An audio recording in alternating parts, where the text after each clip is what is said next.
Hello guys, for today's video, isi-share ko lang po sa inyo yung rasyon ng baboy sa kasalukuyan po.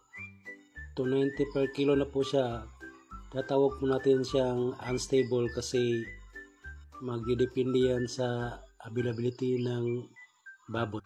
Isi-share ko din po sa inyo yung presyo ng karne per kilo po. Ang regular natin ngayon na baboy is 350, pork chop 350, liempo 360, boneless 360, unod or laman 370, buto-buto po 300, tiil o paa 320, maskara 320, tinai o laman loob 120, atay 220, ulo ng baboy 120.